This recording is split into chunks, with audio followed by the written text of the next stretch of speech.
listening to the Neil Lamptey Show. My name's Joey. This week I'm joined by Neil. Hello. And by Laurie. All right, Joe. Hi, guys. Moments of the week. Neil, you kick us off, mate. I'm torn this week between two. One, the news today that Mr. Jody Jones has got a new contract, which I'm thrilled about.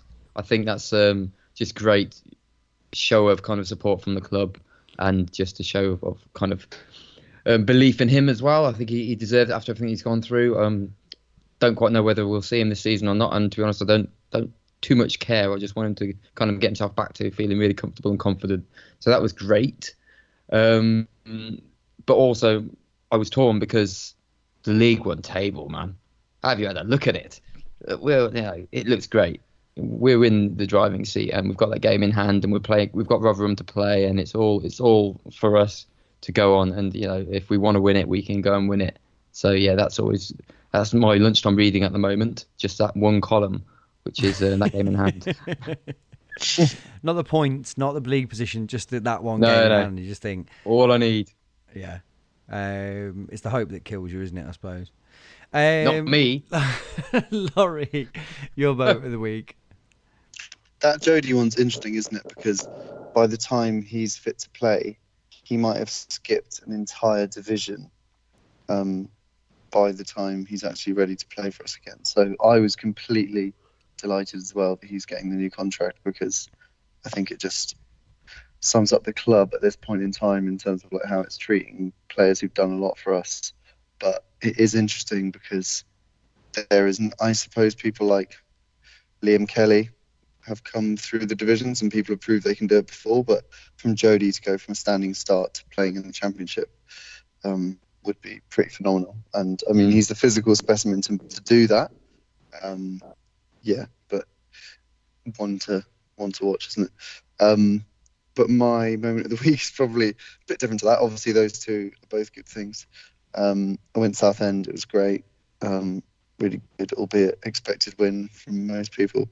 But getting the train home afterwards is probably my favourite bit.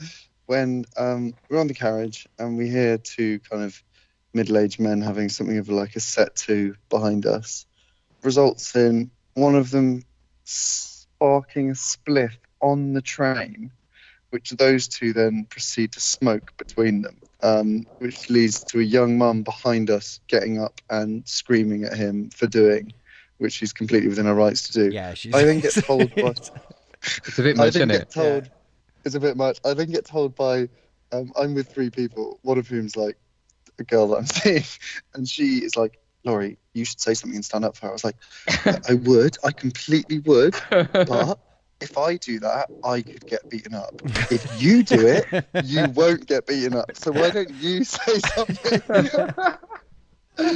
And she then turns to me, looks in disgust, and just turns to silence. And I'm like, okay, that sounded good in my head, but it didn't come out very well. And then to make it even more fun, at the next stop, one of Southend's players gets on the train. His name's Isaac. He looks about 12, and he gets on with his missus, who's forgotten half of her clothes. And they sit down next to the spliff smokers and just sit there having, because they're Southend fans, the spliff smokers, obviously. And then they have a really nice chat about not spliffs, but just the game, whether they hate Sol Campbell or not, and generally try and forget the potent cloud of weed smoke that's filling up this carriage while I sit there trying to think about how to come back from this absolute own goal I've scored. That is, I mean, one, a good anecdote. Secondly, that's really bold, isn't it? I mean, so rogue. Sparking up a fag on a train would be like, that's pretty bold. Da weed. But don't know how I'll deal with that situation. I think I'd have a heart attack. It's not on, is it? No, it was so good watching everyone get on the train and like doing a double take and then like starting to turn around and then being like, no, it couldn't possibly. There must be a fire or something. A fire I can tolerate. Da weed I cannot tolerate. And then people just sitting down all the same because they're British. Well, yeah, because like what do you do other than okay. Right, well, so it sounds like you had an eventful day then, Lawrence. Yeah, big one. Hit us with some Southend chat then. Joey, Yes, go on. have we had your moment of the week? Oh, who cares? Come on, mate. Oh dear, I've set you up there. Have I? We want your VPN moment of the week, Joey. I watched the game, from Transylvania as usual. From which this city? week. Okay, Transylvania. Okay. And I had that fearful thing where Callum O'Hare's goal, when it went in, I was immediately met with that rush of, wow, what a goal. And then I thought about it for a second and I thought to myself, I'm not going to want to watch that back, am I? Because it just... And then when I did, all of my worst fears were completely borne out. So there was a point where I just thought, just let it live on in your memory, rather than... Because in my Always head, I was better. like, he must have... I was like, wow, I wonder how many players he beat. And then I thought about it, and I was like, did he beat any players? You watch it back Did and you you're see like... what the club said?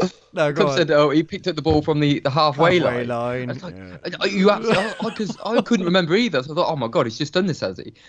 Not the halfway line, mate. Really isn't. It's about 25 yards out, and it's like, ooh, are you sure? Me and Paul swapped some text on this. So the reality of it is one, I thought there was a touch of Enabakari about it, where what's brilliant is that we've got a player with the confidence and the attacking intent to pick the ball up and drive towards goal and have the confidence to shoot from range or whatever. That is brilliant. So I'm not denigrating him or the goal. No, not at all. But the way that it was described latterly as being like a wonder goal or a superb individual effort, all of these kind of football type cliches and everything, you watch it back and you're like, this is a man who ran slowly, reasonably. They need to defend. When me and Paul were talking about it, is I was like, a lot of the time when you think about the quality of one of the goals that you score yourself, you think about how you'd react if it was scored against you. And you wouldn't, if that was scored against us, you wouldn't hold your hands up and be like, there's literally nothing we could have done about that. Would you? That's, if we'd have conceded that goal rather than scored it, I'd have watched that 5,000 times by now, just constantly just be like, how you... Yeah, I mean, well done, Callum O'Hare. We're delighted the fact that you had the sense to pick it up and drive on, but wonder goal, I'm afraid. Wonder goal adjudication panel denied. Right, yeah, Laurie, let's have the rest of the game then, please. So attending, I feel like there's been a massive shift even since the last game I attended, whereby now we're expected to, and this is like, probably says something about the sway that Paul Knowles' opinion has on my own opinion. But now I'm expecting to win games, or at least thinking that winning games is like what is normal practice, kind of like Man City, how I imagine being a Man City fan is. And so we got there thinking, right, well, they're shit, we're good, we're going to win. Beastly conditions, dead windy, bit of rain in the air. I love Southend's ground though. I don't know if either of you guys have been, but it's just absolutely perfect. It's kind of like Luton, just feels like old football. No one's made even a gesture improving it in the last like 20 years. That's very much your thing, isn't it? What? You're into that kind of football, aren't you? You don't like new.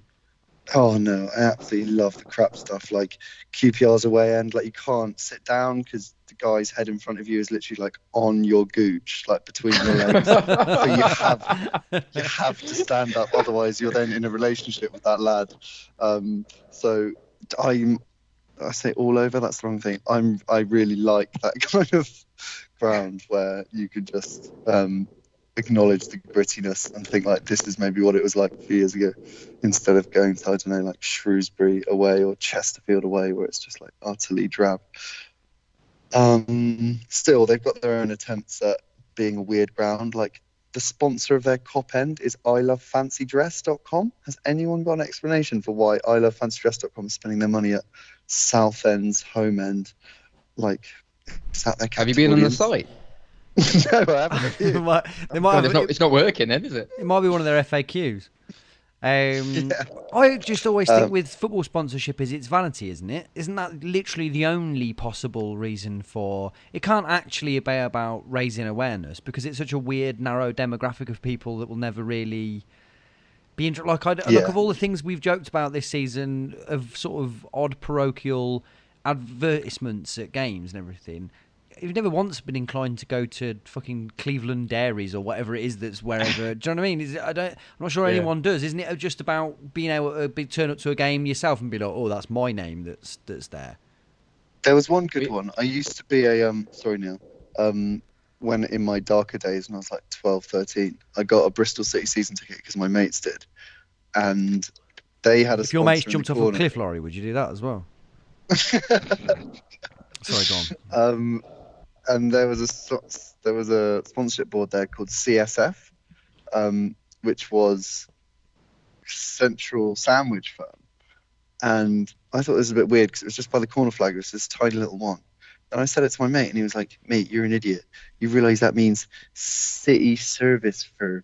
And it was the Bristol City Hooligans had taken out their own sponsorship board in the corner, but they couldn't call it the City Service Firm. So they called it the Central Sandwich Firm, which was, and I couldn't stop staring at it for the rest of the season. I was like, they've really gone some effort there to popularise their own love of violence. That's incredible. So they've have got it out to sort of publicise the fact that they exist, but then have had to put a different name on it so that they don't get found to be. That's insane. Genius, isn't it? Yeah. And that's what I always thought. Isn't there something called Japanese lube or Tokyo lube at the Rico that always made me stare at it? And I was like, what is that? What's the real? Yeah. What fans group are that meant to be? This behind the dugouts, and I was like, why am I staring at the fucking... Sorry. I know we're not allowed to swear on this podcast anymore. Yeah, we've got... apologies. I'm sorry. I know that I've dropped an F-bomb already, and I'm conscious we are trying to stop doing swears, but that we're not very good. Sorry. Am I allowed to still swear? I don't think it counts when I do. No, yours is a very... it's not... If we were on live television, if we were on recorded proper television, they wouldn't bleep you still, because it sounds okay. No. Good. Sorry, Laurie, you carry on from wherever you were. No, yeah, sorry, lots of tangents. Headline is Southend weren't very good at all, and we controlled. Just quickly, I also didn't think they were not. I didn't think they were very bad either, though. Thanks for giving me 3 seconds to get to my analysis, Joey. I know, yeah. Jesus Christ.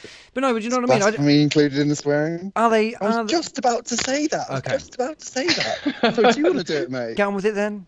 I know Transylvania. You've got a good view from there. Yeah, go on, mate. Christ alive. Yeah, we were much better than them, but equally, they weren't very bad either in their own kind of attritional way. It kind of made me think of, the Presley seasons when we were really down at the bottom of League One. I was trying to think of how horrible it was watching Nathan Delfineso play for us. Those kind of that era.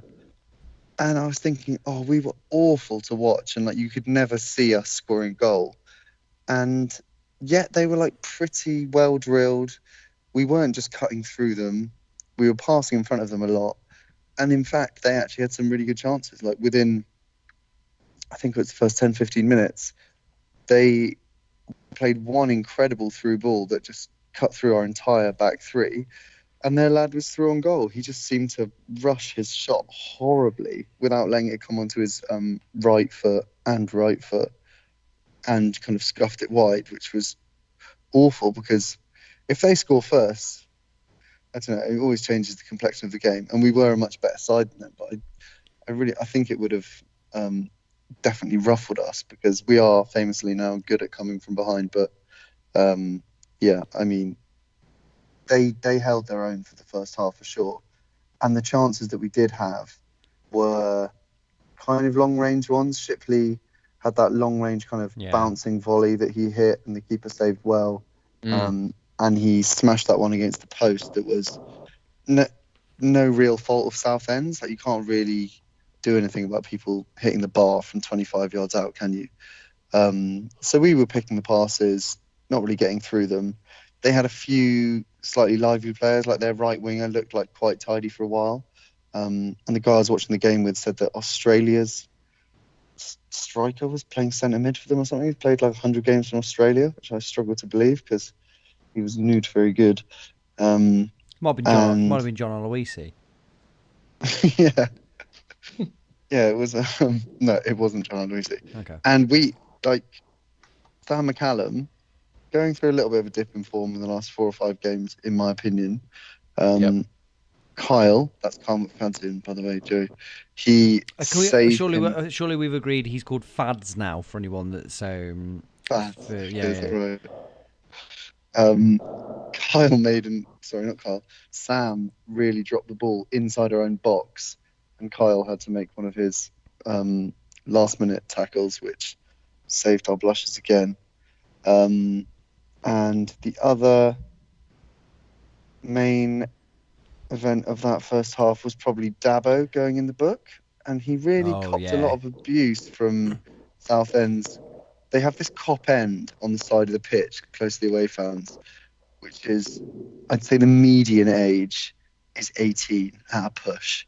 It's one of those. It's kind of like our Rico Naughty Corner, but doing their SATs instead of their GCSEs.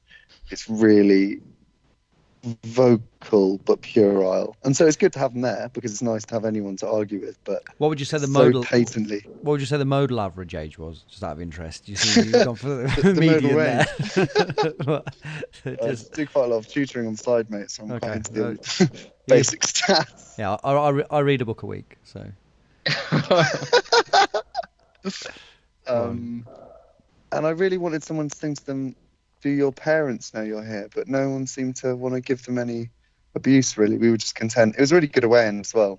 It was really noisy. I'm sorry to go on about the stand, but it's really loud in there because it's like this kind of concave, corrugated shed, and you can really make some noise. But yeah, Dabo was in the shit. And can I just check? Is this the first football match you've ever been to? You're describing it like it's incredible. The away fans, the home fans, they were singing. Mostly young people, I must admit, median age of around 18. They had these chants, and they were quite literally enchanting, quite vulgar. Anyway, carry on. I won't lie to you, there were swear words during the game. Some of the language was rather ribald at times, but yeah. Yeah, I will tell it how it is. Sorry. Yeah, the party line. Yeah, absolutely. Right, go on. So when like a set of home fans just get it into their head that they're going to get someone sent off, or they just kind of latch on someone. It immediately became clear that they had a bee in their bonnet about Dabo. I spent 5 minutes thinking they were booing Rose, all because of that stupid delay in Transylvania, where I missed the tackle. So he kept passing it back to Rose. I was like, what are they booing Rose for? He hadn't done anything. And then I realised. That's a bit annoying. Yeah, they did new dabs. And then half it was time. A little. Sorry to cut in again, but it was a little throwback to what he was like at the start of the season, where it felt like he was just a one-man booking machine. Because he really, when he got booked, he was furious about it, wasn't he? Because he felt like he'd been wronged, much more specifically, and that you could. It was probably much more easier to see on iFollow because they got quite a good view of it. But he was livid about it, and you just thought, you are going absolutely the right way for a sending off in this game. This is really classic early season Dabo of just going mental. But clearly we put paid to that. But this is why I feel less guilty about him than not getting sent off in the end, because his booking was he'd been munched like 20 seconds before, and the referee had done absolutely nothing about it. And then, for some reason, referees always kind of makes think of David Beckham, always punish revenge tackles worse than they would, a completely context-free tackle. So as soon as he sees Dabo go flying in there, he's got his book out before the tackle's even been made. He's just like, this is going in. And that's why Dabo's so furious, because he's already been hacked and he thinks there's an injustice. So then, spoiler alert, everyone who listens to this podcast knows what happens. Anyway, so second half, It's very fun. I'm going to give you some more my first football game anecdotes, like teasing the goalkeeper for smelling of his own urine and having no friends, which I think is a gag for the ages. Yeah. Especially when the keeper refuses to acknowledge it as if it's not happening, and it very much is. They had a good spell at the start of the second half. Lots of corners, but generally they were just quite a nutritional side, and they didn't really seem to be able to string that many passes together. And I wasn't really worried about them unless we were going to make some kind of mistake. Robbins makes his subs, brings on Biamu and O'Hare, and you've already discussed the goal, which, it's not the wonder goal that it's been billed as, but he does do, I think what he's got in his favour and what's great for us is that I remember turning to the people I was watching the game with and saying, imagine if Southend could bring on Callum O'Hare. Yeah. And it's just like, they can't even fathom having a player of Callum O'Hare in their postcode, let alone on their bench. Yeah. And we just bring him on just to be like, sorry guys, we're getting a bit bored of it being 0-0, so we're just going to knob on this absolute genius. And I've really reverted from the start of the season when I was like, he needs to be starting. He doesn't need to be starting. That's exactly the kind of role he needs to play, and it's perfect. Because exactly what happens, he stands up these three defenders. They've seen enough of him in 2 minutes, and they probably know about him, to know all three of them back off. The two guys on their right-hand side literally wander off in the wrong direction because they don't want to be held responsible for him. And then the guy on the left kind of gets a bit confused, gets tangled up with his mate. And Callum doesn't even really need to shoot. He just kind of passes because he realises the keeper can't see anything. And it just goes in a really kind of sad pedestrian trajectory into the bottom corner. And we're just like, wait, he just tapped it in, didn't he? And the keeper's there like, oh, you got me. I pulled my hamstring now. That was too good, baby, too good. So, I couldn't believe it. It was a really good celebration in that, because apparently away fans go much more excited than home fans. Really. Really, really fun in there. People jumping around, hugging people they didn't know. Crazy. It was great. And Mark Robbins looks like a genius, so job done for him. Sam McCallum then hits have you seen the highlights? He hits the underside of the bar. That is so close to being like a Ronaldinho wonder goal. And just after that, Dabo has his moment where he should 1,000,000% get sent off for munching their player. It's just a stonewall yellow. And have I told you about the story about the referee? No. So I don't think so. The guy I was watching the game with before, when we were on the train, goes, so funny one about, I was in work this week, and this colleague of mine came up to me. I know he's into football in some ways, and he said, I've got your game this week, mate. He's like, what do you mean you got my game? He's like, I'm reffing Southend Cov. He's like, what? He's like, yeah, I've got Southend Cov game. So this guy's colleague was the referee. What does he do for a living? He's a lawyer. Really? Yeah. Wow. He's okay. Part-time ref, and gets this is his first ever League One game. He's always done League Two and below before, and this lad was just like, shit, what do I say to this guy? That's massive. And I mean, in the end, he ends up absolutely sorting us out, because at 1-0 up and down to 10, especially with, I don't know, Dabo being such an important position on the team, I don't know, it was just an interesting one, wasn't it? And they were furious, and rightly so, because I don't know what you guys thought, but I thought that was completely weird. He gone a bit mad, didn't he? He definitely wanted that first bucket. He just took the guy out, and you're thinking, what are you thinking? It's sort of, he was on it, wasn't he, all game long? Although Robbins didn't have quite a go at him as the Telegraph seemed to suggest. They had some headline where Robbins blasts Dabo or whatever it was, and it's like, well, he Really? didn't really. He was like, he was a bit annoyed that he couldn't bring on Giles or whatever his name is, the guy from Wolves, because he had to instead save Dabo from himself. But yeah. It's almost like the Telegraph write a load of sensational headlines about stories that otherwise wouldn't be interesting at all. There's a pattern emerging. I was glad to see Paskey get a run out though, because I think he's another player that shows the strength in depth. I think whenever I've seen him so far, I just think he looks fine, doesn't he? We have a good squad. He looks more fine than a lot of our first team players from sort of 4 or 5 years ago. You feel like he would be like a real star asset from the sort of Presley teams and everything. And yeah, this is just a guy who can just come on and put some decent crosses in if he needs to play right wing back, or can look like a decent solid centre back if he comes on.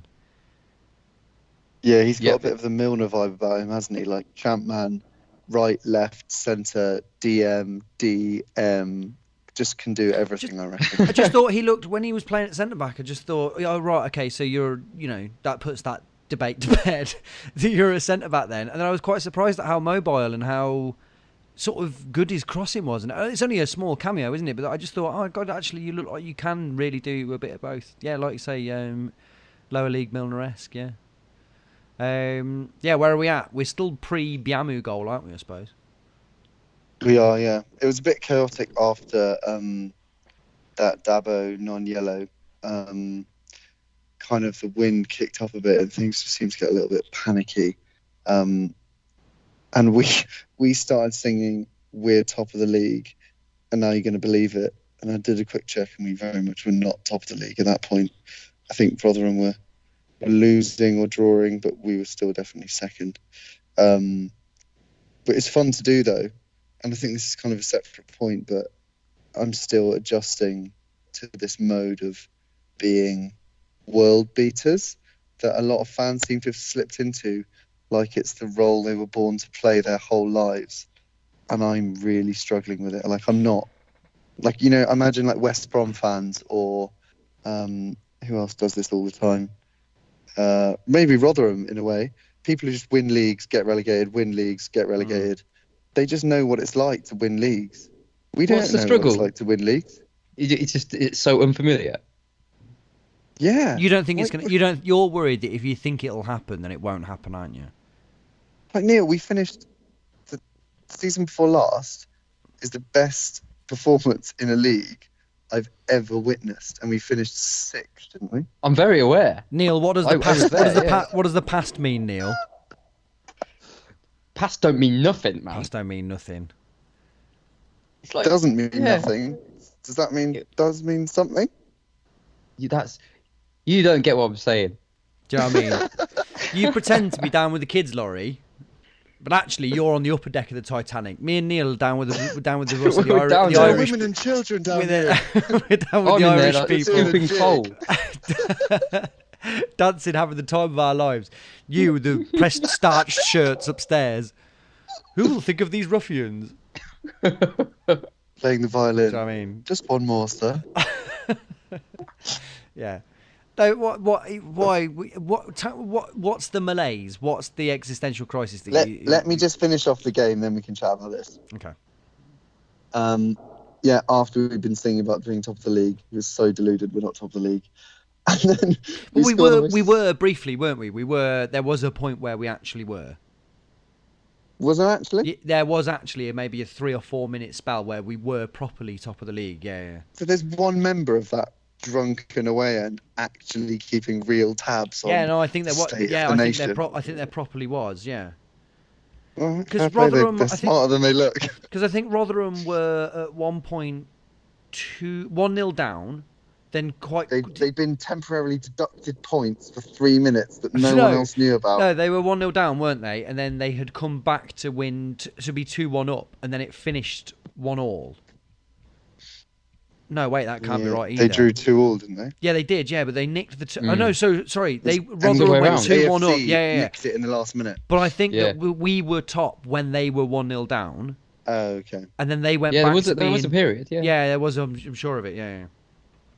He says a disservice to the no. away end. But I think there are still the transistor radio people in the stands, aren't there, who somehow listening to CWR in Southend, who haven't said a word for the last 8 years, except to sort of nod at the one person who knows their nodding language to indicate where we are in the league.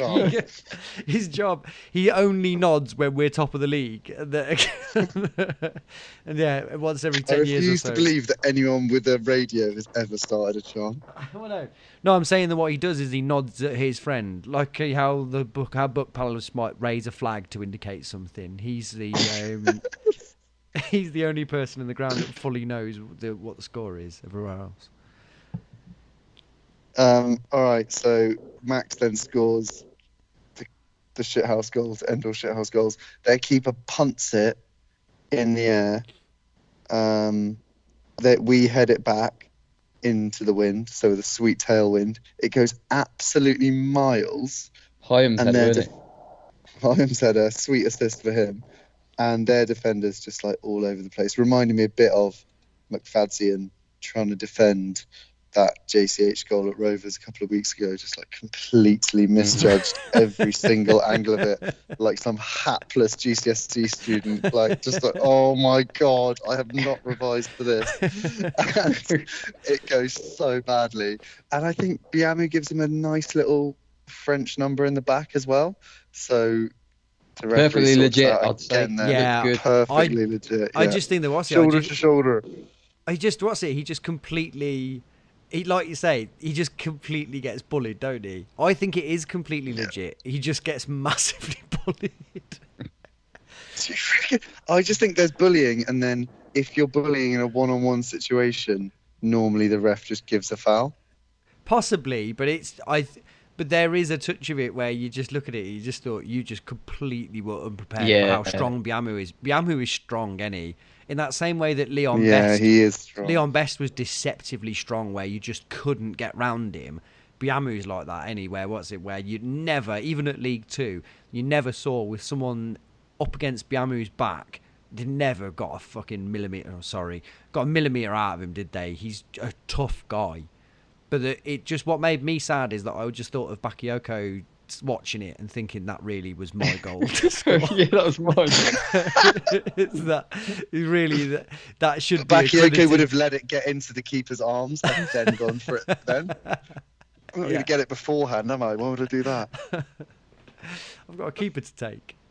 Yeah. So Max does the polite thing and gets there first, and Toe pokes it beyond. And you're talking about, by the way, Callum O'Hare's goal being softly rolled in. That was the longest a shot has ever taken to go in, surely. It really trickles, like agonisingly past it was him. lush, though. It was so lush. It was like the MK Dons one in the FA Cup, where we were behind the goal again, and we just watch it. You're like, get over that line, because that was kind of like symmetry. It was like tracing paper. Is it going to go over? Like, is it all the way over? This one wasn't quite that bad, but I think it did even end up going in off the post. So for a long time, it looked like it might not go in. And then he celebrated on the same side of the goal as Callum O'Hare, which kind of annoyed me a bit. Like, spread it out a bit, but that's probably a good problem to have when you're top of the league, isn't it? We're celebrating goals on the wrong side of the away end. And my favourite thing about this could have been my moment of the week, actually. I don't know if I've just missed a trick here. Just out of nowhere, I say out of nowhere, someone's pocket, just get a French flag out, because everyone's so ready for BM goals now. Just a massive French flag comes out. I'm just like, I am a massive fan of that. It's not even like a cool country like Azerbaijan or something, is it? Yeah, it's like my French flag ready. And I'm going to go out on a limb and say it was not one of Biamu's relatives, because this lad looked very much like he was from Cop. It's amazing as well, because like you say, if this was 28-goal Mark McNulty, where you thought, I've got a good chance of unfurling this because this guy scored a goal a game, Biamu isn't even starting at the minute. Yeah. Imagine how good he was when he looked at the team sheet and he was like, oh man, what if he doesn't even come on? Got a big France flag for no reason. Who else does it apply to? Who else could score? that a French flag would apply to? I don't know. Maybe anyone that he thought was a coward. Pasque? Anyone know about Pasque? Is he right? Pasque's Frenchy. It's spelled Have we got any Dutch players? Pasque. Have we got any what? Sorry, Neil. I think have we got any Dutch players? What's Castanea? There's no chance of him scoring, is there? He's from Curacao, isn't he? Yeah. You've really got to be backing someone if they're in the under-23s if you're bringing their flag to the first team games. Wesley Jabello is French, but again, injured. Morosi? Do you know what? Actually, I think I've just remembered my moment of the week, what it was going to be. Can we have a quick shout out for the under-23 scoring 4 in a 4-4 draw? And the goals coming from a Huula, 2 from Jody Jones, and a Javain Castaneer shot off the underside of the bar. Off the bar. I've never wanted to watch the highlights of under-23 games more than that game. I'll buy them on iFollow if I've got the option to. Javain Castaneer, 1 scoring a goal, but off the other side of the bar, you know it's going to be an absolute beauty, and then he's going to have hogged Get him in the squad the rest of the game. Yeah. It's time to get him in the first. He's finally, whatever it is, it's clicked for him. He's going to be the final piece of that puzzle. Did you see they got the Huula's name so incredibly wrong? I mean, not even a little bit wrong. Like some people call him Huali. What they call him like Djibouti. They called him Himulia. It was a Himulia, yeah. I think is the yeah. I'm thinking, what are you reading for that coming to mind? Did you see as well that they then made a stroppy point of in one of their later tweets they put his name but they put it in capital letters as if to say sorry. Yeah, we've read now, haven't we? Yeah. Right, okay. So Biamu scores, then we have quite a lot of injury time. McFad's almost scores from a scrappy corner. Loads of great atmosphere. All the Southend fans have shot up by that point. And the best bit, probably, which would have been my other moment of the week, was Oxley, their keeper, having been subjected to all this abuse about his urine and mates, goes down injured, comes off, and they bring on, genuinely, what looks like a 14-year-old boy. And you just see him come on, you're like, oh, we're already taunting this keeper who looks like a man about his penis. This lad's going to absolutely come into like a wall of fire. And he does. And the wind is kicking up. It's like, imagine the worst possible scenario to make your debut. Massive headwind, 2-0 down. Nothing good can possibly come of you coming on, apart from like, I don't know, your £60 appearance bonus. And the first thing that happens is like a squirming ball gets through. You have to do a goal kick. Your goal kick doesn't even make it out of the penalty area, really. Gets head back towards you. Then we're piling towards his goal. The shot squirms through. He somehow gets his body to it. He doesn't catch it. And then the rebound goes out. And he's just panicking. We're taunting him about pissing his pants and having no mates. And then he keeps on turning round. I don't know what he's checking. Whether he's checking like his goal is still there. Yes, mate, the goal is still there. It's always going to be there for the rest of your career. If you're checking to see who's calling you piss pants, that's the away fans. They're also going to be there. They will also be there for a long They will time. always be there. You've really picked the wrong career if you don't like either of these things, because we will be here. It was so... I was really enjoying it, but at the same, on a human level, I was thinking, I'm trying to impress this girl next to me. I'm making myself look like a complete drongo here. But I carried on doing it because it was so fun. That's the end of the game. I am trying to remember. Baka was on the pitch at that point, wasn't he? No, absolutely not. Was he not? Dabo had to go off past. Baka's not involved in every game, mate. He's involved in some of the games. Paul told me that he was. No, I would have noticed his hair. Yeah, are we absolutely sure that Baka wasn't on at that point? Yeah, Biamu and O'Hare come on. And then you're right. Yeah, of course. Oh my God! Just imagine Bakayoko on the sidelines. Then, as soon as that kid keeper's brought on, just like boss, come on. There's a face with my boots name on it. He's getting like a napkin out, like a bib, pushing it down his shirt. No, go on, boss. I was made for this. Right, okay. That's a shame. Oh yeah, of course, yeah. Right. Okay. I would urge everyone to go to Southend away if they can. Although hopefully we'll have 2 years before we can do that again. I enjoyed your write up of it. I thought you specifically. Oh, you read it? That's nice. I read this one. Don't go too far. I thought your description in your blog was particularly evocative. I thought it was a very lovely old job. Right. Okay. What was your favourite bit? You talked about the asymmetry of it, about a ground that had clearly been put together bit by bit with no thought towards kind of what it might look like eventually. Just sort of make do amends sort of approach to it. And it made me maybe someone with Alzheimer's would design a stadium. Yeah, yeah. It made me think of like places like Gillingham and stuff, where you just think, or my all-time favourite, which is Fleetwood, where there's that really hallucinogenic stand. I understand. Where doesn't matter how much you know it's there. Is what's it is that you keep looking at it and just thinking that can't just be that can't just be two stands, one in front of each other, like they'd ordered two and then they couldn't return the second one. I just get as well. I can't keep help thinking of all the people in the back stand just being like, "This is fucking shit. This is restricted view." They're having a laugh. This is not worth the £3 I paid for my season ticket. Right, okay. Let's do some Dom chat, and then we'll come back and possibly wrap things up. But we'll make a decision about that in a second.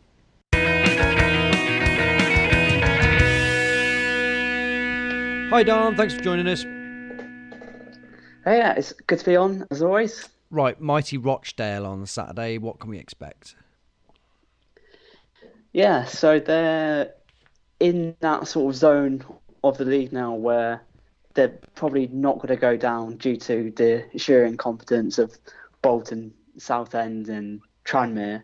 Haven't really got a hope of the playoffs, even really aspiring towards mid-table. So, I mean, it's another team where there just really isn't any pressure on them here. And I suppose this game's just going to be about us taking onus here, making sure we're professional and, just trying to not give them anything to hold on to, because we've got a manager in charge, Barry Murphy, who is in his first full season as manager and has wanted to play for Rochdale to play a very religious, almost short passing style, especially at home. They've just absolutely hoarded possession at times. They've led to a couple of great goals. I think they were the progenitor of watch this goal and say Pep Guardiola hasn't had an influence on English football. That sort of thing started the from Rochdale goal, which was about 20, 30 passes earlier in the season. Has gotten a little bit tougher for them over the course of the season as the pitches have got a little bit more tricky, but they've kept their heads above water. And for a club like Rochdale to do that while also trying to play some decent football is a good achievement in my book. I suppose two of the big things sort of more tactically that Barry Murphy has done this season has been pushing Ian Henderson and Callum Camps further forward. So Ian Henderson has always been sort of a wide forward, maybe a sort of second striker kind of guy, but I mean consistently stacking up with 10 goals and a similar number of assists this season. This year he's almost been playing exclusively as their centre forward and has just been more of an out and out goal scorer this season. Maybe someone who isn't a constant influence on the game, but can step up with key moments. He's quite physical, but he's got a good touch for him and good technique. So he's someone who we'll have to keep closely marked. And Callum Camps, who's been sort of a orthodox central midfielder. I remember for a while it used to be with Rochdale thing was stopping Callum Camps along with Jamie Allen, just controlling the centre of the park. But over the past couple of years without Allen alongside him, Camps has maybe had a little bit ups and downs in form, but this season has sort of found it playing generally as a number 10, but sometimes playing out wide or even as part of the front line itself. So he's sort of getting more goals and assists to his name and sort of stepping out of shadow as someone who's played quite a lot of football at a relatively young age. And the other thing that really makes this Rochdale side tick is their fullback pairing, which is Luke Matheson, who you might be aware of. He's a 17-year-old who was recently snapped up by Wolves and loaned back to Rochdale. And he's very much a 17-year-old who looks 17. Just someone who looks very young. And a few times this season, he just hasn't. He's sort of just been bullied around really a little bit physically, and Barry Murphy has sort of tried to keep him out of the firing line from time to time, but he is an absolutely marauding presence at wing back when he gets a chance to really press forward, and he can dribble past players and get shots off. How good is he going to be? Because you talked a few weeks ago about Jude Bellingham, didn't you? And you sound much more convinced about Bellingham. Matheson has been talked about for a wee while. Was he the guy a couple of years ago that came on and scored when he was 15? Possibly. The thing with Rochdale is that they, over the past couple of years, they haven't been scared of playing 15 and 16-year-olds. There's been a couple of them. The other one I can think of is Aaron Morley, who's still playing for them in central midfield. Another one they had, Daniel Adhead, who went to Norwich over the summer. So they've got quite a good youth system all round. But Matheson has been in headlines over the past sort of year or two just for playing at a very, very young age. Sort of hard to tell at that age whether they're good, whether they generally have potential, or they're sort of at the level they're at a young age. If that makes any sense, where if they've maybe been ready for it earlier, but whether that actually sets them up for a career going forward. And it's quite an interesting move going to Wolves, because you imagine it'd be quite hard actually getting into that team anytime soon. And I mean, like Ben Stevenson as well, you can sort of drop into the abyss if you're not careful quite quickly. So the other player I'd like to mention is their other fullback, who is Reece Norrington-Davis at left back, who's on loan from Sheffield United. And he's sort of another just absolutely bombing forward kind of fullback. He's 21 and just a little bit further along than Matheson. Will probably be playing in the second tier next season. Good stuff. Right. The only thing I wanted to ask you before I let you go is, we will have talked last week. We were sort of very, very positive about our chances of going up with Paul, and then we've had since then another 2 good results. Presumably, what did we talk about last week? Did we talk about we talked about the Portsmouth game, didn't we? Yeah, it was just for the Southend game. It was just the Southend game, but that clearly now the sort of, there's a palpable wave of optimism amongst fans. Where, generally speaking, do you sit on the we're going up fence? I'm at the moment. I think I want to see these next 3 or 4 games. I mean, this Rochdale game, we have to win, because it just takes that fresh off a little bit going into these Rotherham, Sunderland games and Ipswich away. But Rotherham and Sunderland right now, I mean, you couldn't pick 2 harder games. And if we were to get something like 4 points off those games, something as incredible as 6th, then it would be hard to deny that we're not in an excellent position to go up from there. I think, this is the juncture of the season where it's make or break, really. I think the main sort of doubt I have about this team is just whether we're quite prolific enough.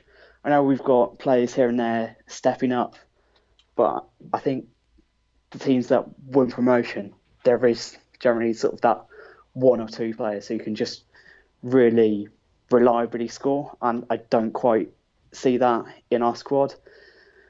And I just wonder whether in those bigger games we've got someone who can sort of just carry that pressure and put away chances with a cool head. I think that's the major difference with the League 2 season. I mean, no, we didn't win automatic promotion that year, but I think having Mike McNulty in there scoring goals at just an incredible rate over those final few months. It just took a lot of pressure off. The amount of games sort of towards the end of the season where we knocked off quite quickly, like Stevenage at home from Mark McNulty just quickly putting away 1 or 2 goals. I think that's the major thing we're lacking, even though we do have quite a lot more strength and depth than that year. Yeah, I would agree. But then, yeah, it's a bit of a trade-off, isn't it? Right, thank you very much. Speak to you next week. Okay. All right, cool. Right then, thanks, Dom. Right, so let's just do a very quick bit of our own sort of, not informed, but just speculative Rochdale and Rotherham preview. So, I mean, they're really big games, aren't they? Yeah, we've got a real flurry of them coming up, haven't we? And it's, got those. Go on. Then you've got the Sunderland one as well, which, given how they're getting on at the moment, that's going to be interesting. And then you've got Ipswich after that, and it's going to be hard. But we've lost once since October, and we're still not top. So to win this league, you're going to have to be really good. So I'm just preparing myself for that, really. We've lost if we can't win those games. It's mad, isn't it? Yeah, so we lost 2 in a row early October, and since then we've lost once in the league. I mean, I've never known it nobody's known it like this. This is incredible. What I keep thinking of is I can't remember the last time that we conceded a goal that I was furious about. Not in terms of what it did to the game. Peterborough away was what it was, yeah. The kind of the terrible quality of it. I think you're looking back to the previous Rotherham game, where that was literally, that was ghastly, wasn't it? That was a mess of a game, wasn't it? But I think McFadden against he's had a couple, hasn't he? But nothing major. He's looking really good. But you think about previous years of kind of, and it's always for me, I don't know whether I've just got it in my own head or whether this is really true. All I ever think about was Danny Seaborn just passing the ball 5 yards forward to a striker who just run through and score. There is game was that? No, just no.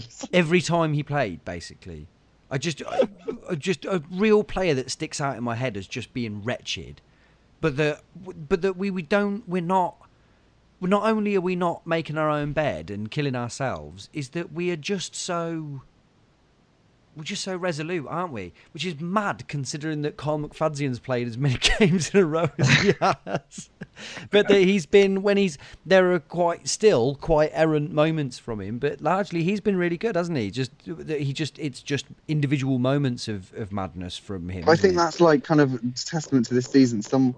Did you see that bizarre individual who decided to pick out Michael Rose against Bolton and give a big list of all the things he'd done wrong in the game?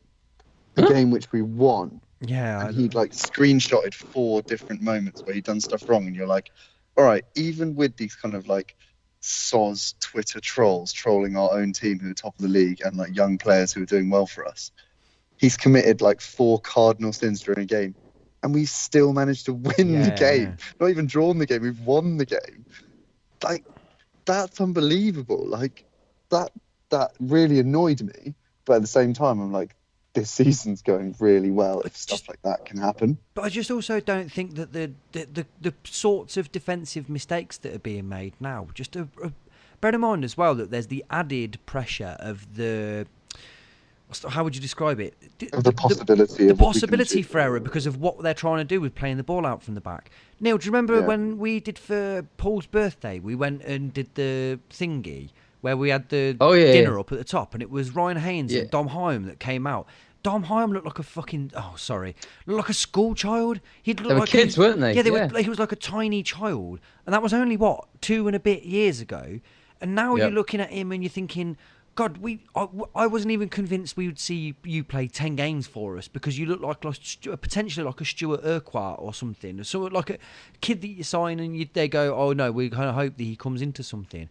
And now you think we're now asking you to play the ball out from the back, and that you're a dominant. And what is he worth as well? It's madness.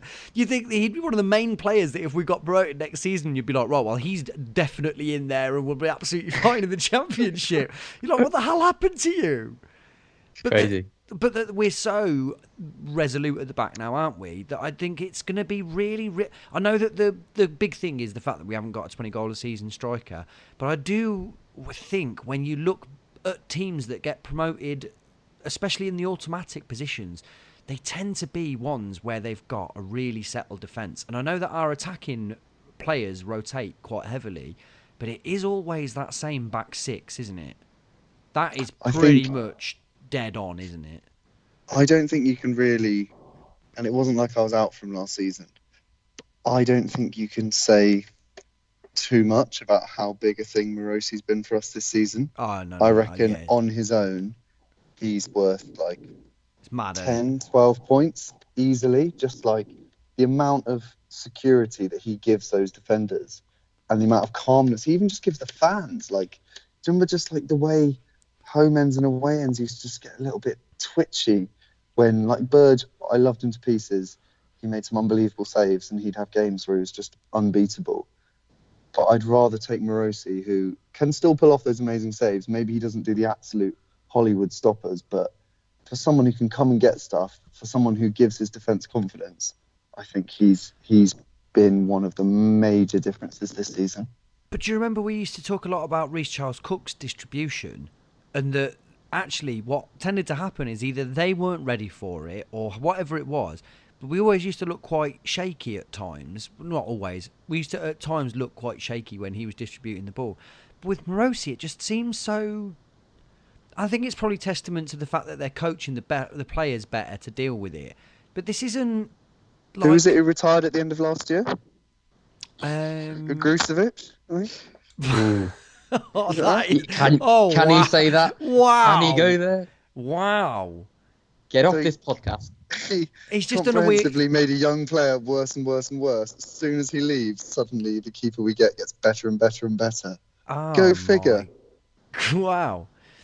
Although goalkeeping coaching's gain is punditry's gain, because still one of the big highlights for this season for me is I just think he's just absolutely brilliant as a pundit, and it's amazing to me listening to it with Clive and Oggy. It's interesting, wouldn't it? He gets 98% close to what he's actually trying to say. There's always that little percentage where he maybe messes up his statements, which I think is really endearing. Yeah, perfectly. And I thought it's funny because he hasn't got the voice at all for radio, and yet you soon forget the novelty of that, and you're like, what you're saying is really interesting because his knowledge of the league and all the other players, he's always dropping in some knowledge about some kid who he's seen play before. And you're like, cheers, Oggy. That's better than Winchy. Yeah. He sounds like your dad's mate, doesn't he? But like you say, is consistently is that he's just like, we watched this lad a number of times when he was playing at like Dagenham or whatever, and you're like, when? When did you? Maybe you should have spent a bit less time watching them. How do you remember these people? Because he wasn't coaching any of the goalkeepers; he was busy scouting. Give over. This is you can't do a Bible podcast and call Jesus a dickhead. Do you know what I mean? We're not going to have Oggy's name besmirched over here, are we? I think we've gone slightly off topic again. Rochdale and Rotherham. Rochdale, I guess, it probably is Rotherham is the one to talk about, isn't it? Neil, how are you shaping up? How are you faring? They're both worth 3 points, but yeah. Oh, yeah, it's more. Why have you got to be such a dick all the time, Laurie? Yes, they're worth 3 points. Are they worth 3 points? But one of them is the team that we're level on points with at the top of the league at the minute. Yes, exactly. And we won't even have played our game in hand at that point. So we've still got that. We win that. And can I remind the podcast that I listened to one a few weeks ago where everyone disavowed the existence of the game in hand? So no, we didn't. Listen back, my friend. Listen back. Can we confirm whether we now believe in games in hands or not? Because that's very important. We believe in winning the game and then still having the game in hand. I see. If you got a game in hand, moved once again. I implore you to listen back. See what I said. I'm going to disavow the existence of you, and I'm going to cut all of your bits. How convenient! That sounds like something Trump would say. That's something you don't like. I don't exist anymore. Thank you. Yeah. Do you know what? I thank you. I take that as a massive compliment.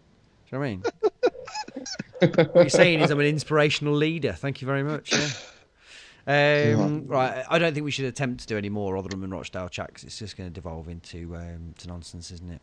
Unless anyone's got anything that they are really keen to say. Are you going to Rochdale, Joe? I'm going to both, in fact, yeah.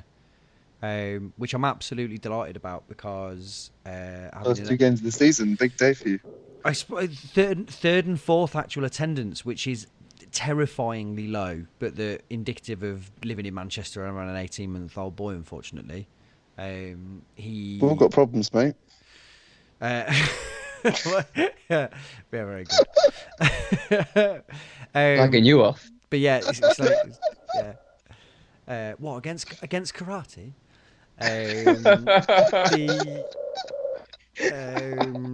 Yeah, but I really, really can't wait. Yeah, so I'm going to both. Laurie, you finding yourself up north, are you, for that one?